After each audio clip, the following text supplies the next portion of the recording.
Hi hello ಎಲ್ಲ ನನ್ನ ಸ್ಪರ್ಧಾರ್ಥಿಗಳಿಗೆ ನಿಮ್ಮ ವಿನೋದ್ ಸ್ಟಡಿ ಫೋರಂ ಯೂಟ್ಯೂಬ್ ಚಾನೆಲ್ನ ವತಿಯಿಂದ ಇವತ್ತಿನ ಒಂದು ಇತಿಹಾಸ ತರಗತಿಗೆ, ಅದರಲ್ಲೂ ಆಧುನಿಕ ಭಾರತ ಇತಿಹಾಸ ತರಗತಿಗೆ ಎಲ್ಲರಿಗೂ ಹಾರ್ದಿಕ ಸ್ವಾಗತವನ್ನು ಕೋರ್ತಾ ಇವತ್ತಿನ ತರಗತಿಯನ್ನು ಸ್ಟಾರ್ಟ್ ಮಾಡ್ತಾ ಬರೋಣ. ಇವತ್ತಿನ ತರಗತಿಯಲ್ಲಿ ನಾವು ಏನೇನು ಡಿಸ್ಕಸ್ ಮಾಡ್ತೀವಪ್ಪ ಅಂತಂದ್ರೆ, ಫಸ್ಟ್ ಚಾಪ್ಟರ್ ಏನಿದೆಯಲ್ಲ ಆಧುನಿಕ ಭಾರತ ಇತಿಹಾಸದಲ್ಲಿ ಭಾರತಕ್ಕೆ ಬಂದ ಯುರೋಪಿಯನ್ನರು ಅಂತಕ್ಕಂಥದ್ದು ನೋಡ್ತೀವಿ. ಭಾರತಕ್ಕೆ ಹಲವಾರು ಯುರೋಪಿಯನ್ನರು ಸಹ ಬರ್ತಾರೆ ಅಂತ ನೋಡ್ತೀವಿ. ಅವರು ಭಾರತಕ್ಕೆ ಬರಲಿಕ್ಕೆ ಮೂಲ ಉದ್ದೇಶ ಏನು, ಅವರ ಗುರಿ ಏನಾಗಿತ್ತು, ಹಾಗೂ ಅವರು ಈ ಭಾರತದಲ್ಲಿ ಯಾವ ರೀತಿಯಾಗಿ ತಮ್ಮ ಸಾಮ್ರಾಜ್ಯವನ್ನು ವಿಸ್ತರಣೆಯನ್ನು ಮಾಡಿದರು ಅಂತಕ್ಕಂಥದ್ದು ಇವತ್ತಿನ ತರಗತಿಯಲ್ಲಿ ನೋಡ್ತಾ ಬರೋಣ. ಪ್ರಾಚೀನ ಕಾಲದಿಂದಲೂ ಭಾರತ ಯುರೋಪ್ ದೇಶಗಳೊಂದಿಗೆ ವ್ಯಾಪಾರ ಸಂಪರ್ಕವನ್ನು ಹೊಂದಿತ್ತು ಅಂತಕ್ಕಂಥದ್ದು ನಾವಿಲ್ಲಿ ಕಾಣ್ತೀವಿ. ಅದೇ ರೀತಿಯಾಗಿ ಭಾರತದ ಮುತ್ತು, ರತ್ನ, ಕಾಳು ಮೆಣಸು, ಮಸ್ಲಿನ್ ಬಟ್ಟೆ, ಚಿನ್ನ, ರೇಷ್ಮೆ, ಶ್ರೀಗಂಧ, ಹತ್ತಿ, ಉಣ್ಣೆ, ಸಾಂಬಾರು ಪದಾರ್ಥಗಳಿಗೆ ಯುರೋಪಿಯನ್ನರ ಮಾರುಕಟ್ಟೆಯಲ್ಲಿ ಅಪಾರವಾದ ಒಂದು ಬೇಡಿಕೆಯೂ ಸಹ ಇತ್ತು ಅಂತಕ್ಕಂಥದ್ದು ನಾವು ಕಾಣ್ತಾ ಬರ್ತೀವಿ.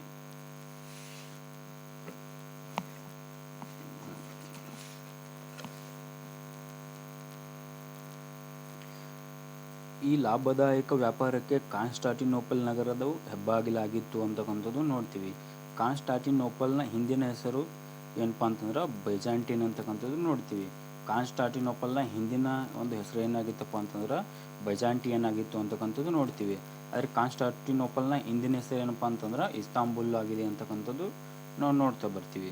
ಕ್ರಿಸ್ತ ಶಕ 1453ರಲ್ಲಿ ಅಟೋಮನ್ ಟರ್ಕರು ಕಾನ್ಸ್ಟಾಂಟಿನೋಪಲ್ ನಗರವನ್ನು ವಶಪಡಿಸಿಕೊಂಡು ಅಲ್ಲಿಯೇ ಮಾರ್ಗವನ್ನು ಮುಚ್ಚಿದರು ಅಂತಕ್ಕಂಥದ್ದು ನೋಡ್ತೀವಿ. ಹೀಗಾಗಿ ಭಾರತಕ್ಕೆ ಜಲಮಾರ್ಗ ಕಂಡುಹಿಡಿಯುವುದು ಅನಿವಾರ್ಯವಾಯಿತು ಅಂತಕ್ಕಂಥದ್ದು ನೋಡ್ತೀವಿ. ಭಾರತಕ್ಕೆ ಯುರೋಪಿಯನ್ನರ ಆಗಮನ. ಇಷ್ಟು ಯುರೋಪಿಯನ್ನರ ಆಗಮನಕ್ಕಿಂತ ಮುಂಚೆ ಪೀಠಿಕೆಯನ್ನು ನಾವು ನೋಡಿದ್ವಿ. ಅದೇ ರೀತಿಗೆ ಭಾರತಕ್ಕೆ ಯುರೋಪಿಯನ್ನರು ಯಾವ ರೀತಿ ಒಂದು ಆಗಮಿಸ್ತಾರ, ಆದರೆ ಮೊದಲಿಗೆ ಯಾರು ಬಂದರು, ಕೊನೆಯದಾಗಿ ಯಾರು ಹೋದರು ಅಂತಕ್ಕಂಥದ್ದು ಕಾಲಾನುಕ್ರಮದಲ್ಲಿ ಸಹ ಕೆ ಇ ಎಕ್ಸಾಮ್ನಲ್ಲಿ ಹೊಂದಿಸಿ ಬರೆಯೋ ರೂಪದಲ್ಲಿ ಕೇಳ್ತಾನೆ. ಅದನ್ನು ಈ ಡಿಸ್ಕಸ್ ಮಾಡೋಣ. ಪೋರ್ಚುಗೀಸರು.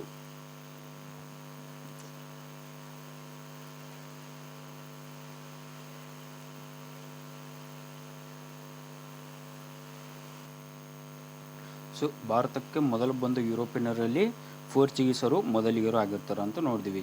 ಈ ಪೋರ್ಚುಗೀಸರು ಯಾವ ದೇಶದಿಂದ ಬರ್ತಾರಪ್ಪ ಅಂತಂದ್ರೆ ಪೋರ್ಚುಗಲ್ ದೇಶದಿಂದ ಬರ್ತಾರೆ. ಪೋರ್ಚುಗೀಸರು ಇವರು ಭಾರತಕ್ಕೆ ಬಂದ ಮೊದಲ ಯುರೋಪಿಯನ್ನರು ಆಗಿದ್ದಾರೆ ಅಂತಕ್ಕಂಥದ್ದು ನೋಡ್ತೀವಿ. ಇವರು ಕ್ರಿಶ್ಚಿಯನ್ನರನ್ನು ಮತ್ತು ಸಾಂಬಾರು ಪದಾರ್ಥಗಳನ್ನು ಹುಡುಕಿಕೊಂಡು ಭಾರತಕ್ಕೆ ಬರ್ತಾರೆ. ಇವರು ಕ್ರಿಶ್ಚಿಯನ್ಯಾಲಿಟಿ ಮತ್ತು ಭಾರತದಲ್ಲಿ ಸಾಂಬಾರು ಪದಾರ್ಥಗಳ ಹುಡುಕಿಕೊಂಡು ಬರುವ ಸಲುವಾಗಿ ಭಾರತಕ್ಕೆ ಬರ್ತಾರೆ. ಪೋರ್ಚುಗಲ್ ರಾಜಕುಮಾರ ಹೆನ್ರಿ ಲಿಪ್ಸಸ್ನಲ್ಲಿ ಒಂದು ನೌಕಾಶಾಲೆಯನ್ನು ತೆರೆದು ನೌಕಾಯಾನಿಗಳಿಗೆ ಪ್ರೋತ್ಸಾಹ ನೀಡುತ್ತಿದ್ದ. ಆದ್ದರಿಂದ ಈತನನ್ನು ದಿ ನ್ಯಾವಿಗೇಟರ್ ಅಂತ ಕರೀತಾರೆ ಅಂತ ನೋಡ್ತೀವಿ. ದಿ ನ್ಯಾವಿಗೇಟರ್ ಎಂದರೆ ಸಮುದ್ರ ಸಂಚಾರ ಮಾಡಿ ಅನ್ವೇಷಣೆಯನ್ನು ಮಾಡ್ತಕ್ಕಂಥ ಒಬ್ಬ ನಾವಿಕನನ್ನು ದಿ ನ್ಯಾವಿಗೇಟರ್ ಅಂತಕ್ಕಂಥದ್ದು ಕರೀತಾರೆ. ಭಾರತಕ್ಕೆ ಜಲಮಾರ್ಗ ಕಂಡುಹಿಡಿಯಲು ಪ್ರಯತ್ನಿಸಿದ ಮೊದಲ ನಾವಿಕ ಯಾರಪ್ಪ ಅಂತಂದ್ರೆ ಬಾರ್ತೊಲೋಮಿಯೋ ಡಯಾಸ್ ಅಂತ ನೋಡ್ತೀವಿ. ಈತ ಕ್ರಿಸ್ತ ಶಕ 1486ರಲ್ಲಿ ಭಾರತಕ್ಕೆ ಜಲಮಾರ್ಗ ಕಂಡುಹಿಡಿಯಲು ಪ್ರಯತ್ನಿಸಿ ಆಫ್ರಿಕಾದ ದಕ್ಷಿಣ ತುದಿಯನ್ನು ತಲುಪಿ ಅಲ್ಲಿ ಬಿರುಗಾಳಿಗೆ ಸಿಲುಕಿ ಪ್ರಯಾಣವನ್ನು ಮುಂದುವರಿಸಲಾಗದೆ ಅರ್ಧಕ್ಕೆ ನಿಲ್ಲಿಸ್ತಾನೆ. ಅಂದ್ರೆ ವಾಪಸ್ ತನ್ನ ದೇಶಕ್ಕೆ ಹೋಗ್ತಾನೆ ಅಂತ ನೋಡ್ತೀವಿ. ಈತ ಆಫ್ರಿಕಾದ ದಕ್ಷಿಣ ತುದಿಗೆ ಕೇಪ್ ಆಫ್ ಗುಡ್ ಹೋಪ್ ಅಂದ್ರೆ ಬಿರುಗಾಳಿಯ ಭೂಶಿರೆ ಎಂದು ಹೆಸರಿಸ್ತಾರೆ. ಇದಕ್ಕೆ ಬಿರುಗಾಳಿಯ ಭೂಶಿರೆ ಅಂತ ಹೆಸರಿಸಿದವರು ಯಾರಪ್ಪ ಅಂತಂದ್ರೆ ಪೋರ್ಚುಗಲ್ನ ದೊರೆ 2ನೇ ಜಾನ್ನ ಆದೇಶ ಮೇರೆಗೆ ವಾಸ್ಕೋ ಡಿ ಗಾಮ ಈ ಕೇಪ್ ಆಫ್ ಗುಡ್ ಹೋಪ್ ಅಂದ್ರೆ ಭರವಸೆಯ ಭೂಶಿರೆ ಅಂತಕ್ಕಂಥ ಒಂದು ಹೆಸರನ್ನು ನೀಡ್ತಾನೆ. ಭಾರತಕ್ಕೆ ಜಲಮಾರ್ಗವನ್ನು ಕಂಡು ಹಿಡಿದ ಪ್ರಥಮ ನಾವಿಕ ಯಾರಪ್ಪ ಅಂತಂದ್ರೆ ವಾಸ್ಕೋ ಡಿ ಗಾಮ ಅಂತಕ್ಕಂಥದ್ದು ನಾವು ನೋಡ್ತೀವಿ. ಇದನ್ನು ಭಾರತಕ್ಕೆ ಪ್ರಥಮವಾಗಿ ಜಲಮಾರ್ಗವನ್ನು ಕಂಡು ಹಿಡಿದಾನ.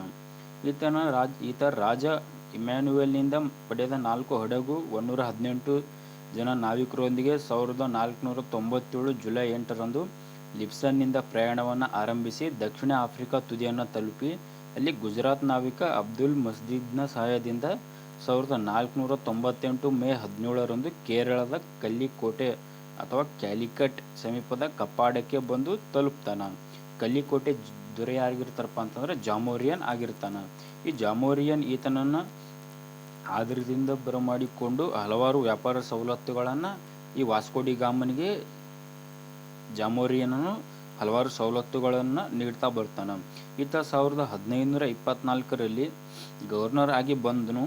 1524ರಲ್ಲಿ ಇಲ್ಲಿಯೇ ಮರಣ ಹೊಂದುತ್ತಾನೆ ಅಂತಕ್ಕಂಥದ್ದು ನೋಡ್ತೀವಿ. ಈತನ ಸಮಾಧಿಯು ಸಹ ಕೇರಳದ ಕೊಚ್ಚಿನ್ ಎಂಬ ಒಂದು ನಗರದಲ್ಲಿ ಇದೆ ಅಂತಕ್ಕಂಥದ್ದು ನೋಡ್ತೀವಿ. ಯಾರದಪ್ಪ ಅಂತಂದ್ರೆ ವಾಸ್ಕೋಡಿ ಗಾಮ್ದು. ಈತನ ಸಮಾಧಿ ಎಲ್ಲಿದಪ್ಪ ಅಂತಂದ್ರೆ ಕೇರಳದ ಕೊಚ್ಚಿನ್ನಲ್ಲಿ ಇದೆ ಅಂತಕ್ಕಂಥದ್ದು ನೋಡ್ತೀವಿ. ಕ್ರಿಸ್ತ ಶಕ 1500ರಲ್ಲಿ ಭಾರತಕ್ಕೆ ಬಂದ ಪೆಡ್ರೋ ಅಲ್ಬರೆನ್ಸ್ ಕೆಬ್ರಾಲ್ ಕಲಿಕೋಟೆ, ಕೊಚ್ಚಿನ್, ಕಣ್ಣನೂರುಗಳಲ್ಲಿ ವ್ಯಾಪಾರಿ ಕೇಂದ್ರವನ್ನು, ವ್ಯಾಪಾರ ವಸಾಹತುಗಳನ್ನು ಸ್ಥಾಪಿಸ್ತಾರೆ. ಮರಳಿ ತನ್ನ ದೇಶಕ್ಕೆ ಹೋಗುವಾಗ ಹಾದಿ ತಪ್ಪಿ ಬ್ರೆಜಿಲ್ ದೇಶಕ್ಕೆ ಹೋಗಿ ಈತನು ತಲುಪ್ತಾನ ಅಂತಕ್ಕಂಥದ್ದು ನಾವು ನೋಡ್ತೀವಿ. ವಾಪಸ್ಸು ಬ್ರೆಜಿಲ್ ದೇಶಕ್ಕೆ ಹೋಗಿ ತಲುಪ್ತಾನ. ಹೀಗಾಗಿ ಬ್ರೆಜಿಲ್ನ ಅನ್ವೇಷಕ ಯಾರಪ್ಪ ಅಂತಂದರೆ ಕೆಬ್ರಾಲ್ ಅಂತಕ್ಕಂಥವ್ರನ್ನ ಬ್ರೆಜಿಲ್ನ ಅನ್ವೇಷಕರು ಅಂತಕ್ಕಂಥದ್ದು ಎಂಬ ಹೆಸರಿನಿಂದ ಕರಿತಾ ಬರ್ತೀವಿ. ಫ್ರಾನ್ಸಿಸ್ಕೋ ಡಿ ಅಲ್ಮೇಡಾ ಕ್ರಿಸ್ತಶಕ 1503ರಿಂದ 1509 ಅಂತಕ್ಕಂಥದ್ದು ನಾವು ನೋಡ್ತೀವಿ. ಕ್ರಿಸ್ತಶಕ 1503ರಲ್ಲಿ ಫ್ರಾನ್ಸಿಸ್ಕೋ ಡಿ ಅಲ್ಮೇಡಾ ಪ್ರಥಮ ಗವರ್ನರ್ ಆಗಿ ಭಾರತಕ್ಕೆ ಬರ್ತಾನ ಅಂತಕ್ಕಂಥದ್ದು ನೋಡ್ತೀವಿ. ಆರಂಭದಲ್ಲಿ ವ್ಯಾಪಾರದ ಪ್ರತಿಸ್ಪರ್ಧಿಗಳಾಗಿದ್ದ ಅರಬರನ್ನು ಹೊರಗಿಡ್ತಾನ. ಕಲಿಕೋಟೆಯ ದೊರೆ ಈಜಿಪ್ಟ್ ದೊರೆಯನ್ನು ನೌಕಾ ಕದನದಲ್ಲಿ ಸೋಲಿಸಿ ಹಿಂದೂ ಮಹಾಸಾಗರದ ಮೇಲೆ ಒಡೆತನವನ್ನು ಸಾಧಿಸ್ತಾನ. ಈತ ಪರ್ಷಿಯಾ ಕುದುರೆಗಳನ್ನು ಭಾರತಕ್ಕೆ ಪೂರೈಸುವ ವ್ಯಾಪಾರ ಗುತ್ತಿಗೆಯನ್ನು ಪಡೆದಿದ್ದ. ಆದ್ದರಿಂದಲೇ ವಿಜಯನಗರದ ಅರಸರ ಸಂಪರ್ಕ ಸಾಧಿಸುತ್ತಿದ್ದ ಅಂತಕ್ಕಂಥದ್ದು ನಾವು ಕಾಣ್ತೀವಿ.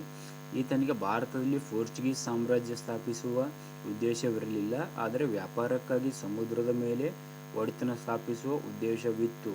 ಆದ್ದರಿಂದ ಈತನ ನೀತಿಯನ್ನು ನೀಲಿ ಜಲ ನೀತಿ ಅಥವಾ ಬ್ಲೂ ವಾಟರ್ ಪಾಲಿಸಿ ಅಂತ ಕರೀತಾರೆ. ಅಲ್ಫಾನ್ಸೋ ಡಿ ಅಲ್ಬುಕರ್ಕ್ ಕ್ರಿಸ್ತಶಕ 1509ರಿಂದ 1515. ಉತ್ಸಾಹಿ ಮಹತ್ವಾಕಾಂಕ್ಷಿ ದಕ್ಷ ಆಡಳಿತಗಾರನಾದ ಈತ ಭಾರತದಲ್ಲಿ ಪೋರ್ಚುಗೀಸರ ಸಾಮ್ರಾಜ್ಯದ ನಿಜವಾದ ಸ್ಥಾಪಕ ಅಂತ ಕರೀತಾರೆ. ಕ್ರಿಸ್ತಶಕ 1510ರಲ್ಲಿ ಬಿಜಾಪುರದ ಸುಲ್ತಾನ್ ಯೂಸುಫ್ ಆದಿಲ್ ಶಾನಿಂದ ಗೋವಾವನ್ನು ವಶಪಡಿಸಿಕೊಳ್ತಾನೆ. ಅಲ್ಲದೆ ಇದನ್ನು ತನ್ನ ರಾಜಧಾನಿ ಕೇಂದ್ರವನ್ನಾಗಿ ಸಹ ಮಾಡಿಕೊಳ್ತಾನೆ. ಇದಕ್ಕೆ ವಿಜಯನಗರ ಅರಸ ಶ್ರೀ ಕೃಷ್ಣದೇವರಾಯರ ಬೆಂಬಲವೂ ಇತ್ತು ಅಂತಕ್ಕಂಥದ್ದು ನಾವು ನೋಡ್ತಾ ಬರ್ತೀವಿ. ಸೊ ಶ್ರೀಲಂಕಾ, ಅಂಜುಮ್ ದೀವ್, ದಿಯು ದಮನ್, ಕಲ್ಲಿಕೋಟೆ, ಕೊಚ್ಚಿನ್ ಮುಂತಾದ ಕಡೆ ವ್ಯಾಪಾರದ ವಸಾಹತುಗಳನ್ನು ಸಹ ಈತನು ಸ್ಥಾಪಿಸಿದನು ಅಂತಕ್ಕಂಥದ್ದು ನಾವು ಕಾಣ್ತಾ ಬರ್ತೀವಿ.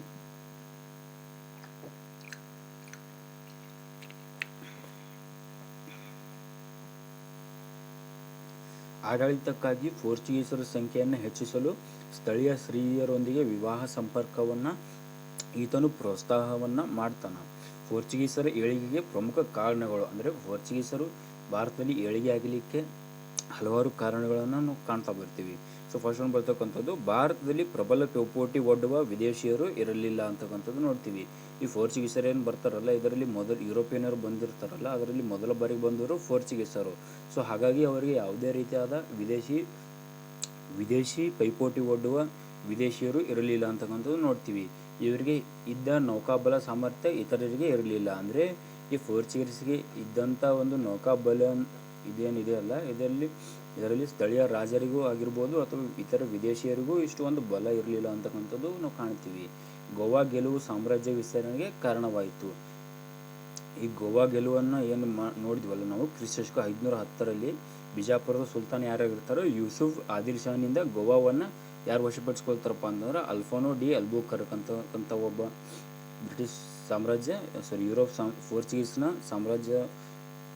ಸಾಮ್ರಾಜ್ಯದ ಒಬ್ಬ ಅಧಿಕಾರಿಯು ಈ ಗೋವಾ ನಗರವನ್ನು ಬಿಜಾಪುರದ ಆದಿಲ್ ಶಾಹಿನಿಂದ ವಶಪಡಿಸಿಕೊಳ್ತಾನೆ. ಅದೇ ರೀತಿಗೆ ಈ ಗೋವಾನ ತನ್ನ ರಾಜಧಾನಿಯಾಗಿಯೂ ಸಹ ಮಾಡಿಕೊಳ್ತಾನಲ್ಲ, ಅದಕ್ಕೆ ಇವ್ರದ್ದು ಸ್ಥಾಪನೆಗೆ ಒಂದು ಮೂಲ ಕಾರಣ ಅಂತಕ್ಕಂಥದ್ದು ನೋಡ್ತೀವಿ.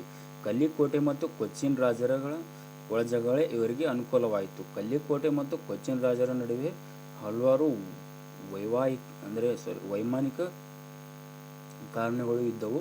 ಅದನ್ನು ಈ ಪೋರ್ಚುಗೀಸರು ತಮ್ಮ ಸಾಮ್ರಾಜ್ಯ ವಿಸ್ತರಣೆಗೆ ಉಪಯೋಗಿಸಿಕೊಳ್ತಾರೆ ಅಂತಕ್ಕಂಥದ್ದು ನೋಡ್ತೀವಿ. ಕ್ರಿಸ್ತಶಕ 1493ರಲ್ಲಿ ಪೋಪ್ ಹೊರಡಿಸಿದ ಆಜ್ಞೆ ಇವರ ಪರವಾಗಿ ಇತ್ತು ಅಂತಕ್ಕಂಥದ್ದು ನೋಡ್ತೀವಿ. ಶ್ರೀಮಂತ ವಿಜಯನಗರ ಸಾಮ್ರಾಜ್ಯದೊಂದಿಗೆ ವ್ಯಾಪಾರ ಇವರನ್ನು ಇನ್ನಷ್ಟು ಬಲಿಷ್ಠವಾಗಿಸಿತು ಅಂತಕ್ಕಂಥ ನೋಡ್ತೀವಿ.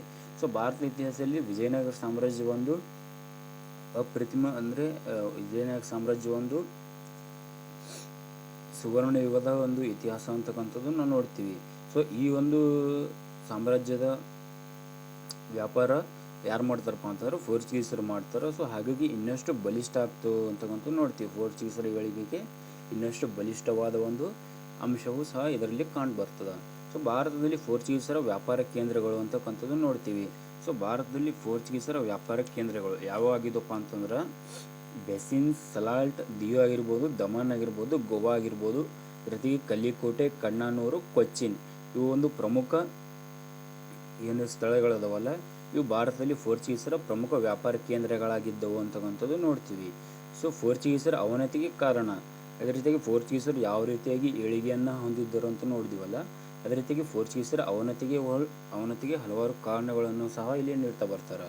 ಅಲ್ಬುಕರ್ಕ್ನ ನಂತರ ಬಂದ ವೈಸರಾಯರು ದಕ್ಷರಾಗಿರಲಿಲ್ಲ ಅಂತಕ್ಕಂಥ ನೋಡ್ತೀವಿ. ಈ ಅಲ್ಫಾನೋ ಡಿ ಅಲ್ಬುಕರ್ಕ್ ಬರ್ತಾರಲ್ಲ 1509 15ವರೆಗೆ, ಇವರ ನಂತರದಲ್ಲಿ ಬರ್ತಕ್ಕಂಥ ವೈಸರಾಯರುಗಳು ದಕ್ಷರಾಗಿ ಅಥವಾ ಪ್ರಾಮಾಣಿಕರಾಗಿ ಇರಲಿಲ್ಲ ಅಂತಕ್ಕಂಥದ್ದು ನಾವು ಕಾಣ್ತಾ ಬರ್ತೀವಿ. ಪೋರ್ಚುಗೀಸರ ಅವನತಿಗೆ ಕಾರಣಗಳು ಅಂತಕ್ಕಂಥದ್ದು ನೋಡಿದ್ವಿ. ಈ ಅಲ್ಬುಕರ್ಕ್ನ ನಂತರ ವೈಸರಾಯರು ದಕ್ಷರಾಗಿ ಆಡಳಿತ ಮಾಡಲಿಲ್ಲ. ಪೋರ್ಚುಗೀಸರು ಅಧಿಕಾರಿಗಳ ಸಂಬಳ ಕಡಿಮೆ ಇರುವುದರಿಂದ ಅವರು ಭ್ರಷ್ಟಾಚಾರಕ್ಕೆ ಇಳಿದು ಕಂಪನಿಯ ಹಿತವನ್ನು ಕಡೆಗಣಿಸ್ತಾರೆ. ಪೋರ್ಚುಗೀಸರು ಭಾರತದಲ್ಲಿಯೇ ಹಿಂದೂಗಳನ್ನು ಒತ್ತಾಯಪೂರ್ವಕವಾಗಿ ಕ್ರಿಶ್ಚಿಯನ್ ಧರ್ಮಕ್ಕೆ ಮತಾಂತರಿಸಲು ಪ್ರಯತ್ನವನ್ನು ಮಾಡ್ತಾರೆ. ಕ್ರಿಸ್ತಶಕ 1540ರಲ್ಲಿ ಗೋವಾದಲ್ಲಿನ ಹಿಂದೂ ದೇವಾಲಯವನ್ನು ನಾಶವನ್ನು ಮಾಡ್ತಾರೆ.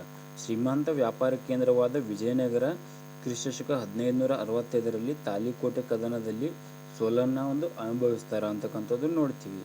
ಈಗಾಗಲೇ ಹೊತ್ತಿಗೆ ಕೇಬ್ರಾಲ್ ಬ್ರೆಜಿನನ್ನು ಅನ್ವೇಷಿಸಿದನು, ಹೀಗಾಗಿ ಅವರ ಲಕ್ಷ್ಯ ಆ ಕಡೆಗೆ ಹೋಗ್ತದೆ ಅಂತಕ್ಕಂಥದ್ದು ನೋಡ್ತೀವಿ.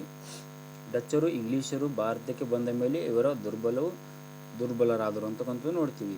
ಈ ಪೋರ್ಚುಗೀಸರ ತದನಂತರದಲ್ಲಿ ಡಚ್ಚರು ಆಗಿರ್ಬೋದು, ಬ್ರಿಟಿಷರು ಆಗಿರ್ಬೋದು ಭಾರತಕ್ಕೆ ಏನು ಬರ್ತಾರಲ್ಲ, ಅದಾದ ನಂತರ ಈ ಪೋರ್ಚುಗೀಸರು ತಮ್ಮ ವ್ಯಾಪಾರದಲ್ಲಿ ಕ್ಷೀಣಿಸ್ತಾರ. ಅದೇ ರೀತಿಯಾಗಿ ತಮ್ಮ ಅವನತಿಗೆ ಒಂದು ಈ ಇಂಗ್ಲೀಷರು ಮತ್ತು ಡಚ್ಚರು ಪ್ರಮುಖ ಪಾತ್ರವನ್ನು ವಹಿಸ್ತಾರೆ. ಸೊ ವಿಶೇಷ ಅಂಶಗಳನ್ನು ನೋಡ್ತಾ ಬರೋಣ. ನೆಲಗಡಲೆ, ತಂಬಾಕು, ಆಲೂಗಡ್ಡೆ, ಟೊಮಾಟೊ, ಈರುಳ್ಳಿ, ಮೆಕ್ಕೆಜೋಳ, ಮೆಣಸಿನಕಾಯಿ, ಚಹಾ, ಕಾಫಿ ಈ ಮುಂತಾದ ಬೆಳೆಗಳು ಪೋರ್ಚುಗೀಸರಿಂದ ಭಾರತಕ್ಕೆ ಬಂದವು ಅಂತಕ್ಕಂಥದ್ದು ಕಾಣ್ತೀವಿ. ಕ್ರಿಸ್ತಶಕ 1556ರಲ್ಲಿ ಮೊದಲ ಬಾರಿಗೆ ಗೋವಾದಲ್ಲಿ ಮುದ್ರಣಾಲಯ ಅಥವಾ ಪ್ರಿಂಟಿಂಗನ್ನು ಸ್ಥಾಪನೆ ಮಾಡ್ತಾರೆ. ಪ್ರಿಂಟಿಂಗ್ ಪ್ರೆಸ್ ಆಗಿರ್ಬೋದು ಅಥವಾ ಮುದ್ರಣಾಲಯ 1556. ಇವರು ಭಾರತವನ್ನು ಬಿಟ್ಟು ಹೋದ ಕೊನೆಯ ಯುರೋಪಿಯನರು ಆಗಿದ್ದಾರೆ ಅಂತಕ್ಕಂಥದ್ದು ನೋಡ್ತೀವಿ. ಭಾರತಕ್ಕೆ ಬಂದ ಮೊದಲು ಯುರೋಪಿಯನರು ಇವರೇ ಆಗಿದ್ದಾರೆ, ಯಾರು? ಪೋರ್ಚುಗೀಸರು. ನಂತರ ಭಾರತವನ್ನು ಬಿಟ್ಟು ತೊಲಗಿದ ಕೊನೆಯ ಯುರೋಪಿಯನರು ಯಾರಪ್ಪ ಅಂತಂದ್ರೆ ಪೋರ್ಚುಗೀಸರು ಅಂತಕ್ಕಂಥದ್ದು ನೋಡ್ತೀವಿ. ಯುರೋಪಿಯನರು ಅಂತಕ್ಕಂಥದ್ದು ನೋಡ್ತೀವಿ. ಇವರನ್ನು ಎದುರಿಸಿದ ಕನ್ನಡದ ರಾಣಿ ಉಳ್ಳಾಳದ ಅಬ್ಬಕ್ಕ ದೇವಿ ಅಂತಕ್ಕಂಥದ್ದು ನೋಡ್ತೀವಿ. ಈ ಪೋರ್ಚುಗೀಸರನ್ನು ಎದುರಿಸಿದ ಕನ್ನಡದ ರಾಣಿ ಯಾರಪ್ಪ ಅಂತಂದ್ರೆ ಉಳ್ಳಾಳದ ಅಬ್ಬಕ್ಕ ದೇವಿ ಅಂತಕ್ಕಂಥದ್ದು ನೋಡ್ತೀವಿ. ರಾಷ್ಟ್ರಕೂಟರ ಕಲಾ ಕೇಂದ್ರ ಎಲಿಫೆಂಟಾದ ಮೊದಲ ಹೆಸರು ಯಾವುದಪ್ಪ ಅಂತಂದ್ರೆ ಗೋವರಪುರಿ ಅಂತಕ್ಕಂಥದ್ದು ನೋಡ್ತೀವಿ. ಇದಕ್ಕೆ ಎಲಿಫೆಂಟಾ ಎಂದು ಕರೆದವರು ಯಾರಪ್ಪ ಅಂತಂದ್ರೆ ಪೋರ್ಚುಗೀಸರು. ಅಬ್ಸಲ್ಯೂಟ್ಲಿ ಪೋರ್ಚುಗೀಸರು ಕರೀತಾರೆ. ಕ್ರಿಸ್ತಶಕ 1961ರವರೆಗೆ ಗೋವಾ, ದಿಯು, ದಮನ್ಗಳ ಮೇಲೆ ಇವರ ಹಿಡಿತವನ್ನು ಸಾಧಿಸ್ತಾರೆ. 1961ರಲ್ಲಿ ಭಾರತದ ಸೈನ್ಯ ಆಪರೇಷನ್ ವಿಜಯ್ ಕಾರ್ಯಾಚರಣೆಯ ಮೂಲಕ ಆ ಪ್ರದೇಶಗಳನ್ನು ವಶಪಡಿಸಿಕೊಂಡು ಪೋರ್ಚುಗೀಸರನ್ನು ಹೊರಹಾಕಿತು ಅಂತಕ್ಕಂಥದ್ದು ನೋಡ್ತೀವಿ. ಸೊ ಭಾರತಕ್ಕೆ ಬಂದ ಮೊದಲ ಯುರೋಪಿಯನ್ ಯಾರಪ್ಪ ಅಂತಾರೆ ಪೋರ್ಚುಗೀಸರು. ಅದೇ ರೀತಿ ಭಾರತದಿಂದ ಹೋಗಿದ್ದಪ್ಪ ಅಂತಂದ್ರೆ ಪೋರ್ಚುಗೀಸರೇ ಅಂತಕ್ಕಂಥ ಕೊನೆಯದಾಗಿ ಹೋಗಿದ್ದು ಪೋರ್ಚುಗೀಸರೇ ಅಂತಕ್ಕಂಥದ್ದು ಕಾಣ್ತೀವಿ. ಸೊ ಎಷ್ಟರಲ್ಲಿಯಪ್ಪ ಅಂತಂದ್ರೆ 1961ರಲ್ಲಿ ಭಾರತೀಯ ಸೈನ್ಯವು ಆಪರೇಷನ್ ವಿಜಯ್ ಕಾರ್ಯಾಚರಣೆಯ ಮೂಲಕ ಗೋವಾ, ದಿಯು, ದಮನ್ಗಳ ಮೇಲೆ ಹಿಡಿತವನ್ನು ಸಾಧಿಸ್ತದೆ. ಆ ಮೂಲಕ ಆ ಎರಡು ಪ್ರದೇಶಗಳನ್ನು ಭಾರತ ಭೂಪ್ರದೇಶಕ್ಕೆ ವಶಪಡಿಸ್ಕೊಳ್ತಾರೆ ಅಂತಕ್ಕಂಥದ್ದು ನೋಡ್ತೀವಿ. ನೆಕ್ಸ್ಟ್ ಒಂದು ಬರ್ತಕ್ಕಂಥದ್ದು ಡಚ್ಚರು ಅಂತ ಹೇಳ್ತೀವಿ. ಡಚ್ಚರು ಇವರು ಭಾರತಕ್ಕೆ ಬಂದ ಎರಡನೇ ಯುರೋಪಿಯನರಾಗಿರ್ತಾರೆ ಅಂತಕ್ಕಂಥ ನೋಡ್ತೀವಿ. ಕ್ರಿಸ್ತಶಕ 1596ರಲ್ಲಿ ಸಾಹಸಿ ವರ್ತಕ ಕಾರ್ಲೆನಿಯನ್ ಔಟ್ಮೆಂಟ್ ವ್ಯಾಪಾರಕ್ಕಾಗಿ ಭಾರತಕ್ಕೆ ಬಂದು ಅಮೂಲ್ಯ ವಸ್ತುಗಳೊಂದಿಗೆ ತನ್ನ ದೇಶಕ್ಕೆ ಹಿಂದಿರುಗ್ತಾರ ಅಂತಕ್ಕಂಥದ್ದು ನೋಡ್ತೀವಿ. ಕ್ರಿಸ್ತಶಕ 1602ರಲ್ಲಿ ಹಲವು ಕಂಪನಿಗಳನ್ನು ಒಗ್ಗೂಡಿಸುವುದರ ಮೂಲಕ ಡಚ್ ಈಸ್ಟ್ ಇಂಡಿಯಾ ಕಂಪನಿ ಸ್ಥಾಪಿಸ್ತಾರ. ಕ್ರಿಸ್ತಶಕ 1604ರಲ್ಲಿ ಜಾಮೋರಿಯನರ ಅನುಮತಿಯನ್ನು ಪಡೆದು ವ್ಯಾಪಾರವನ್ನು ಆರಂಭ ಮಾಡ್ತಾರೆ. ಕ್ರಿಸ್ತಶಕ 1605ರಲ್ಲಿ ಮಚಲಿಪಟ್ಟಣ ಆಂಧ್ರ ಪ್ರದೇಶದಲ್ಲಿ ಪ್ರಥಮ ವ್ಯಾಪಾರ ಕೊಠಡಿಯನ್ನು ಸಹ ಕೊಠಾರಿಯನ್ನು ಸಹ ಸ್ಥಾಪಿಸ್ತಾರ ಅಂತಕ್ಕಂದು ನೋಡ್ತೀವಿ. ಕ್ರಿಸ್ತಶಕ 1605ರಲ್ಲಿ ಮಚಲಿಪಟ್ಟಣದಲ್ಲಿ ಪ್ರಥಮ ವ್ಯಾಪಾರಿ ಕೋಟೆಯನ್ನು ಆರಂಭಿಸ್ತಾರೆ. ಕ್ರಿಸ್ತಶಕ 1610ರಲ್ಲಿ ಪುಲಿಕಾಟ್ನಲ್ಲಿ ಆರಂಭಿಸ್ತಾರೆ, ಅದು ತಮಿಳುನಾಡಿನಲ್ಲಿ ಕಂಡು ಬರ್ತದೆ. ಕ್ರಿಸ್ತಶಕ 1616ರಲ್ಲಿ ಸೂರತ್, ಇದು ಗುಜರಾತ್ನಲ್ಲಿ ಇರ್ತದೆ. ಕ್ರಿಸ್ತಶಕ 1641ರಲ್ಲಿ ಭೀಮಲಿ ಪಟ್ಟಣ, ಇದು ಒರಿಸ್ಸಾದ ನಗರ. ಕ್ರಿಸ್ತಶಕ 1645ರಲ್ಲಿ ಕರೈಕಲ್ ಅಂತಕ್ಕಂಥದ್ದು ಇದು ತಮಿಳುನಾಡಿನಲ್ಲಿ ಬರ್ತದೆ, ಕರಿಕಲ್. 1653ರಲ್ಲಿ ಚಿನ್ಸೂರ್ ಪಶ್ಚಿಮ ಬಂಗಾಳದಲ್ಲಿ ಕಂಡು ಬರ್ತದೆ. 1658ರಲ್ಲಿ ನಾಗಪಟ್ಟಣ, ಇದು ತಮಿಳುನಾಡಿನಲ್ಲಿ ಇರ್ತದೆ. ಕ್ರಿಸ್ತಶಕ 1663ರಲ್ಲಿ ಪಾಟ್ನಾ ಬಿಹಾರದ ಮೂಲಕ, ಅದೇ ರೀತಿಗೆ 1663ರಲ್ಲಿ ಕೊಚ್ಚಿನ್ ಕೇರಳದಲ್ಲಿ ಈ ಮುಂತಾದವುಗಳ ಕಡೆ ತಮ್ಮ ವ್ಯಾಪಾರ ಕೋಟಿಗಳನ್ನು ಸ್ಥಾಪಿಸ್ತಾರೆ. ಆರಂಭದಲ್ಲಿ ನಾಗಪಟ್ಟಣ ಇವರ ಆಡಳಿತ ಕೇಂದ್ರ ಸ್ಥಾನವಾಗಿದ್ದು, ನಂತರ ಪುಲಿಕಾಟ್ ಇವರ ರಾಜಧಾನಿ ಕೇಂದ್ರವಾಗಿ ಹೊರಹೊಮ್ಮುತ್ತದೆ ಅಂತಕ್ಕಂದು ನೋಡ್ತೀವಿ. ಕ್ರಿಸ್ತಶಕ 1605ರಲ್ಲಿ ಪೋರ್ಚುಗೀಸರಿಂದ ಅಬೋಯ್ನ್ ದ್ವೀಪವನ್ನು ವಶಪಡಿಸಿಕೊಳ್ತಾರೆ. ಅನಂತರ 1639ರಲ್ಲಿ ಗೋವಾ, ಅದೇ ರೀತಿಯಾಗಿ 1641ರಲ್ಲಿ ಮಲೇಷಿಯಾ, 1658ರಲ್ಲಿ ಶ್ರೀಲಂಕಾವನ್ನು ಸಹ ಇವರು ವಶಪಡಿಸಿಕೊಳ್ತಾರೆ. ಅನಂತರ ಡಚ್ಚರು ಮತ್ತು ಆಂಗ್ಲರ ಮಧ್ಯೆ ಅನೇಕ ಹೋರಾಟಗಳು ಸಹ ನಡೀತಾ ಬರ್ತವೆ. ಈ ಹೋರಾಟದಲ್ಲಿ ಆಂಗ್ಲರೇ ಮೇಲುಗೈಯನ್ನು ಸಾಧಿಸ್ತಾ ಬರ್ತಾರೆ. 1759ರಲ್ಲಿ ಬಿದ್ರಾ ಕದನದಲ್ಲಿ ಇಂಗ್ಲಿಷರು ಡಚ್ಚರನ್ನು ಸಂಪೂರ್ಣವಾಗಿ ಸೋಲಿಸ್ತಾ ಬರ್ತಾರೆ. ಇಷ್ಟನ್ನು ನೋಡಿದ್ವಿ. ಇನ್ನು ಡಚ್ಚರ ಪ್ರಮುಖ ವ್ಯಾಪಾರ ಕೇಂದ್ರಗಳು ಯಾವ್ಯಾವಪ್ಪ ಅಂತಕ್ಕಂಥದ್ದು ನೋಡ್ತಾ ಬರೋಣ. ಡಚ್ಚರ ಪ್ರಮುಖ ವ್ಯಾಪಾರ ಕೇಂದ್ರಗಳು ಯಾವ್ಯಾವಪ್ಪ ಅಂತಕ್ಕಂಥದ್ದು ನೋಡೋಣ. ಚಿನ್ಸೂರ್ ಆಗಿರ್ಬೋದು, ಮಚಲಿಪಟ್ಟಣ ಆಗಿರ್ಬೋದು, ಪುಲಿಕಾಟ್ ಆಗಿರ್ಬೋದು, ಕರೈಕಲ್ ಆಗಿರ್ಬೋದು, ನಾಗಪಟ್ಟಣ ಆಗಿರ್ಬೋದು, ಕೊಚ್ಚಿನ್, ಕಲ್ಲಿಕೋಟೆ, ಇವು ಭಾರತದಲ್ಲಿ ಬ್ರಿಟಿಷರ ಪ್ರಮುಖ ವ್ಯಾಪಾರ ಕೇಂದ್ರಗಳಾಗಿ ಕಾರ್ಯವನ್ನು ನಿರ್ವಹಿಸ್ತಾ ಇದ್ದವು. ಡಚ್ಚರ ಅವನತಿಗೆ ಕಾರಣಗಳನ್ನು ನೋಡ್ತಾ ಬರೋಣ. ಡಚ್ಚರು ಆಗ್ನೇಯ ಏಷ್ಯಾದ ಸಾಂಬಾರ್ ದ್ವೀಪಗಳತ್ತ ಗಮನ ಹರಿಸಿದ್ದರಿಂದ ಭಾರತದಲ್ಲಿ ಅವರ ಲಕ್ಷ್ಯವೂ ಸಹ ಅವರ ಪ್ರಾಬಲ್ಯವೂ ಸಹ ಕಡಿಮೆ ಆಗ್ತಾ ಬರ್ತದೆ. ಯುರೋಪಿಯನ್ನರಲ್ಲಿ ಡಚ್ಚರು ಫ್ರೆಂಚರೊಂದಿಗೆ ಮತ್ತು ಬ್ರಿಟಿಷರೊಂದಿಗೆ ಸುದೀರ್ಘ ಹೋರಾಟ ಮಾಡಿದ್ದರಿಂದ ಡಚ್ಚರ ಶಕ್ತಿ ಅಲ್ಲಿಯೇ ವ್ಯಯವಾಯಿತು ಅಂತಕ್ಕಂಥದ್ದು ನೋಡ್ತೀವಿ. ಡಚ್ಚರ ಸೇನೆ ವ್ಯವಸ್ಥಿತವಾಗಿ ಸಂಘಟಿತವಾಗಿರಲಿಲ್ಲ ಅಂತಕ್ಕಂಥದ್ದು ಕಾಣ್ತೀವಿ. ಡಚ್ಚರ ಪ್ರತಿಸ್ಪರ್ಧಿಗಳಾದ ಆಂಗ್ಲರು ಇವರಿಗಿಂತ ಪ್ರಬಲರಾಗಿದ್ದರು. ನೆಕ್ಸ್ಟ್ ಬರ್ತಕ್ಕಂಥದ್ದು ಇಂಗ್ಲಿಷರು ಅಥವಾ ಬ್ರಿಟಿಷರು ಅಂತಕ್ಕಂಥದ್ದು ನೋಡ್ತೀವಿ. ನೆಕ್ಸ್ಟ್ ಬರ್ತಕ್ಕಂಥದ್ದು ಬ್ರಿಟಿಷರು. ಬ್ರಿಟಿಷರು ಭಾರತಕ್ಕೆ ತಡವಾಗಿ ಬಂದರೂ ಸಹ ಭದ್ರವಾಗಿ ನೆಲೆಯೂರಿದರು ಅಂತಕ್ಕಂಥದ್ದು ನೋಡ್ತೀವಿ. ಕ್ರಿಸ್ತಶಕ 1578ರಲ್ಲಿ ಬ್ರಿಟಿಷ್ನ ನಾವಿಕ ಡ್ರೇಕನ್ ಸಮುದ್ರಯಾನದ ಮೂಲಕ ವಿಶ್ವ ಪರ್ಯಟನೆ ಮಾಡಿದ ಅಂತಕ್ಕಂಥದ್ದು ನೋಡ್ತಾ ಬರ್ತೀವಿ. ಕ್ರಿಸ್ತಶಕ 1588ರಲ್ಲಿ ಬ್ರಿಟಿಷರು ಸ್ಪೇನಿನ ವಿರುದ್ಧ ನೌಕಾದಾಳಿ ಮಾಡಿ ಜಯವನ್ನು ಗಳಿಸ್ತಾರೆ. ಕ್ರಿಸ್ತಶಕ 1599ರಲ್ಲಿ ಜಾನ್ ಮಿಲ್ಡನ್ ಹಾಲ್ ಎನ್ನುವ ಬ್ರಿಟಿಷ್ ವ್ಯಕ್ತಿ ವ್ಯಾಪಾರಕ್ಕಾಗಿ ಭಾರತಕ್ಕೆ ಬರ್ತಾರೆ ಅಂತಕ್ಕಂಥದ್ದು ನೋಡ್ತೀವಿ.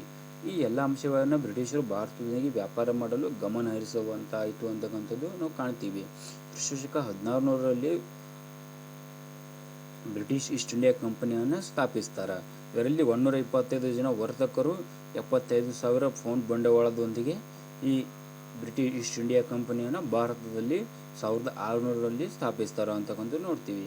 1600 ಡಿಸೆಂಬರ್ 31ರಂದು ರಾಣಿ ಎಲಿಜಬೆತ್ ಈ ಕಂಪನಿಗೆ 15 ವರ್ಷಗಳ ವ್ಯಾಪಾರ ಪರವಾನಗಿಯನ್ನು ನೀಡ್ತಾ ಬರ್ತಾರೆ.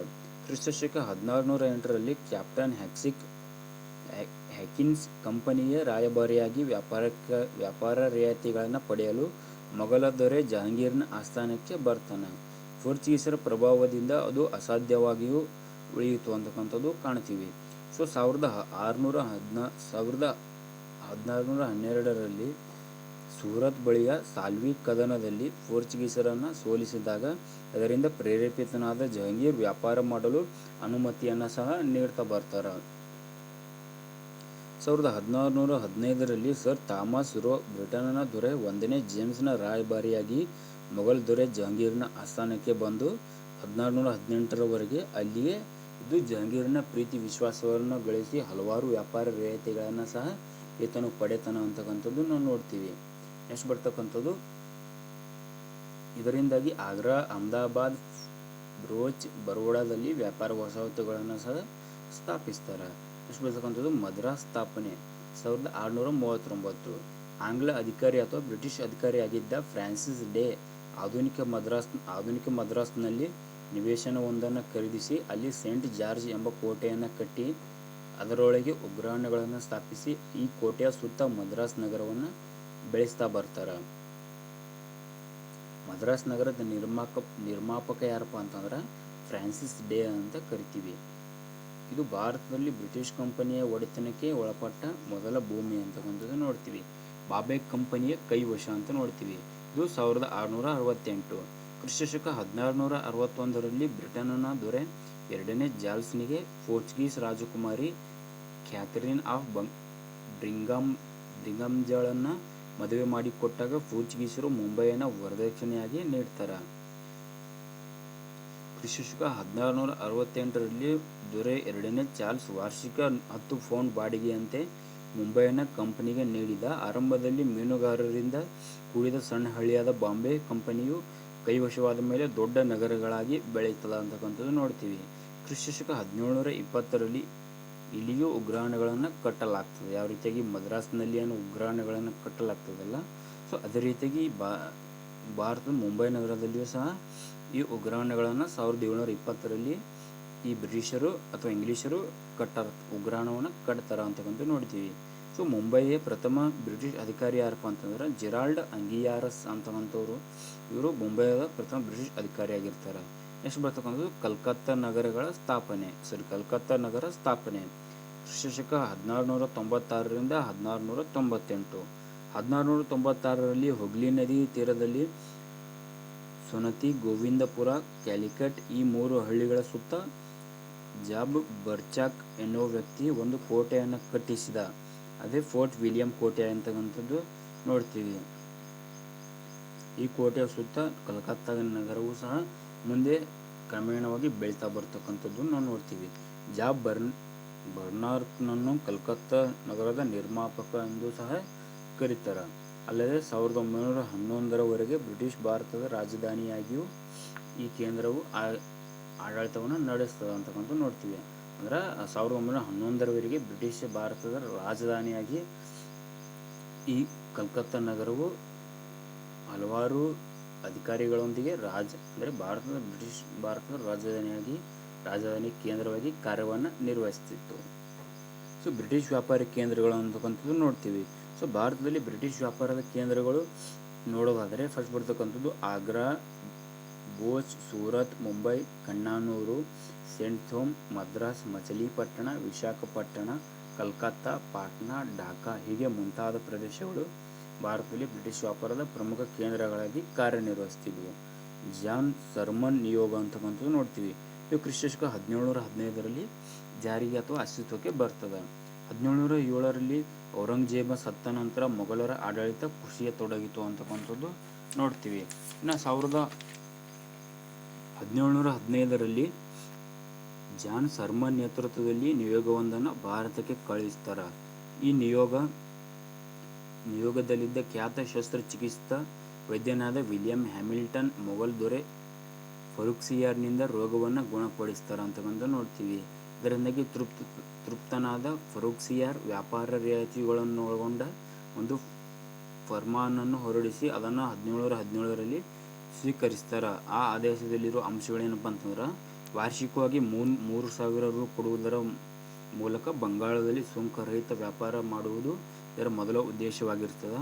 ನಂತರದಲ್ಲಿ ವಾರ್ಷಿಕವಾಗಿ 10,000 ರು ಕೊಡುವುದರ ಮೂಲಕ ಸೂರತ್ನಲ್ಲಿ ವ್ಯಾಪಾರ ಮಾಡ್ತಾರೆ. ಅದೇ ರೀತಿಯಾಗಿ ಬ್ರಿಟಿಷರು ತಮ್ಮ ಸ್ವತ್ತನ್ನು ರಕ್ಷಿಸಿಕೊಳ್ಳಲು ಸೈನ್ಯವನ್ನು ಹೊಂದಿರುವುದು ಕಡ್ಡಾಯವಾಗಿರ್ತದೆ ಅಂತಕ್ಕಂಥ ನೋಡ್ತೀವಿ.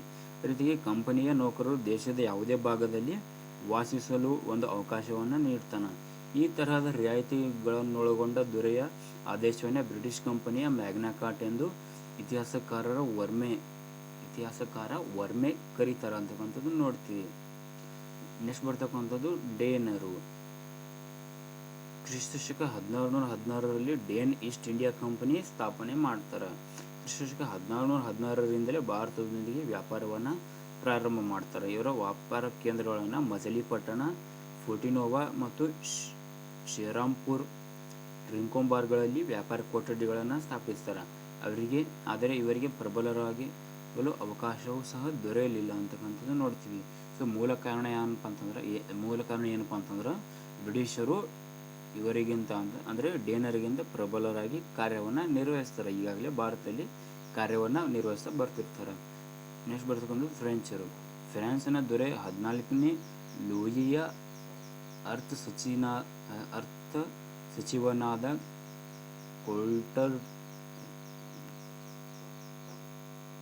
ಕೊಲ್ಟರ್ನ ಪ್ರಯತ್ನದಿಂದ 1664ರಲ್ಲಿ ಫ್ರೆಂಚ್ ಈಸ್ಟ್ ಇಂಡಿಯಾ ಕಂಪನಿ ಸ್ಥಾಪನೆ ಆಗ್ತದೆ. ಇದು ಖಾಸಗಿ ಕಂಪನಿಯಾಗಿರದೆ ಸರ್ಕಾರವೇ ಸ್ಥಾಪಿಸಿದ ಒಂದು ಇಲಾಖೆಯೂ ಸಹ ಆಗಿ ಕಾರ್ಯವನ್ನು ನಿರ್ವಹಿಸ್ತಾ ಬರ್ತದೆ. ಕ್ರಿಸ್ತಶಕ 1667ರಿಂದ 68ರವರೆಗೆ ಫ್ರಾನ್ಸಿನ ಕೆರಾನ್ ಎನ್ನುವವನು ಸೂರತ್ನಲ್ಲಿ ಪ್ರಥಮ ವ್ಯಾಪಾರ ಕೊಠಡಿಯನ್ನು ಆರಂಭಿಸುತ್ತಾನೆ. 1669ರಲ್ಲಿ ಮಚಲಿಪಟ್ಟಣದಲ್ಲಿ ವಸಾಹತುವನ್ನು ಸ್ಥಾಪಿಸ್ತಾರೆ. 1674ರಲ್ಲಿ ಫ್ರಾನ್ಸಿನ ಮಾಲಿಕನ್ಪುರಂ ಬಳಿ ಇರುವ ಒಂದು ಹಳ್ಳಿಯನ್ನು ಪಡೆದು ಅದನ್ನು ಅಭಿವೃದ್ಧಿಪಡಿಸಿದ. ಅದೇ ಮುಂದೆ ಪಾಂಡಿಚೇರಿ ಎಂದಾಯಿತು ಅಂತಕ್ಕಂಥದ್ದು ಎಂದಾಗಿಯೂ ಹೆಸರನ್ನು ಪಡೆಯಿತು ಅಂತಕ್ಕಂಥದ್ದು ನೋಡ್ತೀವಿ. ಅದಲ್ಲದೆ ಫ್ರೆಂಚರ ರಾಜಧಾನಿ ಕೇಂದ್ರವಾಗಿಯೂ ಸಹ ಅಧಿಕಾರವನ್ನು ಸ್ವೀಕರಿಸಿತು. ಈತನು ಪಾಂಡಿಚೇರಿಯಲ್ಲಿ ಫೋರ್ಟ್ ಲೂಯಿಸ್ ಎಂಬ ಕೋಟೆಯನ್ನು ಕಟ್ಟಿಸ್ತಾನೆ. 1693ರಲ್ಲಿ ಡಚ್ಚರ ಮತ್ತು ಫ್ರೆಂಚರ ಮಧ್ಯದ ಹೋರಾಟದಲ್ಲಿ ಪಾಂಡಿಚೇರಿ ಡಚ್ಚರ ವಶವಾಯಿತು ಅಂತಕ್ಕಂಥದ್ದು ನೋಡ್ತೀವಿ. ಆದರೆ ರಿಶ್ವಿಕ್ ಒಪ್ಪಂದದಂತೆ ಅದನ್ನು ಫ್ರೆಂಚರಿಗೆ ಹಿಂದಿರುಗಿಸಲು ಆಯಿತು ಅಂತಕ್ಕಂಥದ್ದು ನಾವು ನೋಡ್ತಿರ್ತೀವಿ. ಇನ್ನು ಪಾಂಡಿಚೇರಿಯ ಗವರ್ನರ್ ಆದ ಡೂಮ್ 1739ರಲ್ಲಿ ಮೊಘಲರಿಂದ ನಾಣ್ಯ ಟಂಕಿಸುವ ಅನುಮತಿಯನ್ನು ಸಹ ಇದ ಪಡೆತಾನ ಅಂತಕ್ಕಂಥದ್ದು ನೋಡ್ತೀವಿ. ಚಂದ್ರನಾಗೋರದ ಗವರ್ನರ್ ಆಗಿದ್ದ ಡೋಪ್ಲೆ 1742ರಲ್ಲಿ ಪಾಂಡಿಚೇರಿಯ ಗವರ್ನರ್ ಆಗಿ ಬರ್ತಾನ ಅಂತಕ್ಕಂಥದ್ದು ಅಥವಾ ಅಧಿಕಾರವನ್ನು ವಹಿಸ್ತಾನ ಅಂತಕ್ಕಂಥದ್ದು ನೋಡ್ತೀವಿ. ಉತ್ಸಾಹಿ ಮಹತ್ವಾಕಾಂಕ್ಷಿಯಾದ ಡೋಪ್ಲೆ ರಾಜ್ಯ ವಿಸ್ತರಣೆಗೆ ಮುಂದಾದನು. ಇದರಿಂದಾಗಿ ಬ್ರಿಟಿಷ್ ಮತ್ತು ಫ್ರೆಂಚರ ಮಧ್ಯೆ ಯುದ್ಧಗಳು ಆರಂಭವಾಯಿತು. ಅವೇ ಕರ್ನಾಟಕ ಯುದ್ಧಗಳು ಅಂತಕ್ಕಂಥದ್ದು ನಾವು ನೋಡ್ತಾ ಬರ್ತೀವಿ. ಸೊ ಭಾರತದಲ್ಲಿ ಫ್ರೆಂಚರ ವ್ಯಾಪಾರ ಕೇಂದ್ರಗಳು ಯಾವಪ್ಪ ಅಂತಂದ್ರೆ ಚಂದ್ರನಾಗೂರ್ ಆಗಿರ್ಬೋದು, ಬಾಲಾಸೂರ್ ಆಗಿರ್ಬೋದು, ಯಾನಮ್ ಆಗಿರ್ಬೋದು, ಪಾಂಡಿಚೇರಿ ಮತ್ತು ಮಾಹೆ ಇವು ಭಾರತದಲ್ಲಿ ಫ್ರೆಂಚರ ಒಂದು ಪ್ರಮುಖ ವ್ಯಾಪಾರ ಕೇಂದ್ರಗಳಾಗಿ ಕಾರ್ಯವನ್ನು ನಿರ್ವಹಿಸ್ತಿದ್ದವು. ಸೊ ಈಗಾಗಲೇ ಹೇಳಿದ್ವಿ ಈ ಫ್ರೆಂಚರ ಅವನತಿಗೆ ಕಾರಣ ಏನಪ್ಪ ಅಂತಂದ್ರೆ ಡೋಪ್ಲೆ ರಾಜ್ಯ ವಿಸ್ತರಣೆಗೆ ಮುಂದಾಗ್ತಾನೆ. ಇದರಿಂದಾಗಿ ಬ್ರಿಟಿಷ್ ಮತ್ತು ಫ್ರೆಂಚರ ನಡುವೆ, ಈ ಕಡೆ ಏನು ಬ್ರಿಟಿಷರು ಇರ್ತಾರೆ, ಈ ಕಡೆ ಫ್ರೆಂಚರ ನಡುವೆ ಯುದ್ಧಗಳು ಆರಂಭವಾಗ್ತಾವೆ. ಅವೇ